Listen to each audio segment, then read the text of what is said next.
បាទសូមរំលឹកជំរាបសួរប្រិយមិត្តជាទីមេត្រីស្វាគមន៍មកកាន់កម្មវិធី The Surfer Fighter Volleyball នៅថ្ងៃអាទិត្យទី6ខែមេសាឆ្នាំ2025បាទ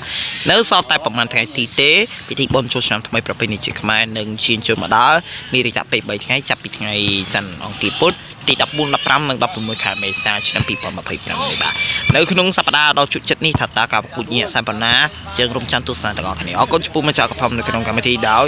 ស្រាប៊ី Gaspers Snow ទឹកពិសាប្រូសិន Gaspers ពិសាប្រកំឡាំង Boost Strong Power Plus ភេសជ្ជៈ Idol តែក្រុមនឹងទឹកផ្លែឈើប្រេស៊ីដូច្នេះកុំឲ្យកាប់ពេលយូរសូមក្រុមវិជារីឌីទស្សនាដូចតទៅក្រុមវិជាទស្សនាសិតទី1បាទគឺជាចំនួនតែ Classic Match បាទសវិចេញពីដបូងគេគឺសវិចេញពីស្មារុនបាទចំនួន The Classic Match អីចូលបាត់ហើយបន្ទុក 2-0 បាទបន្ទុកមិនមែនគឺ 1-0 ឥឡូវបន្ទុកនាំមុខ 2-0 ហើយ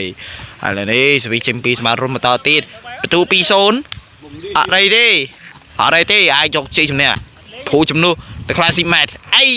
ស្មាត់ហេងស្មាត់រត់កន្លែងនេះស្មាត់ហេងទៅមកបញ្ជូមកចេញក្រៅ 3-0 ទៅហើយចប់សិតទី1បានបញ្ចប់សិតបន្តទស្សនាសិតទី2ក្រុមបញ្ជូនទស្សនាសិតទី2ស្វេជា2ស្មាត់ឌីការប្រកួតជំនួសបាទ The Classic Match ស្មាត់ហេងកន្លែងនេះស្មារុនកម្មស្វីបាទស្មាត់ហេងទៅមកវិញស្មារុនទៅមកសិនអីស្មាត់ហេងការប្រជុំខាងនេះអីចូលបាត់ហើយបន្ទូបានទៅខាងក្រុមស្មាត់ហេងបន្ទូ 2-1 បាទស្វីជីបន្តចេញពីស្មាត់ឌីជីបន្តនៅក្នុងសិតទី2នេះស្វីចេញពីស្មាត់ឌីតែម្ដងមកកន្លែងនេះកាបបាពីស្មារុនហើយពីស្មាត់ហេងមកកន្លែងស្មាត់មកកន្លែងបើឈប់មកបាទស្មាត់ហេងមកកាបបាអីរយមកឆ្ងាយមែនតើបន្ទុក 3-1 បាទ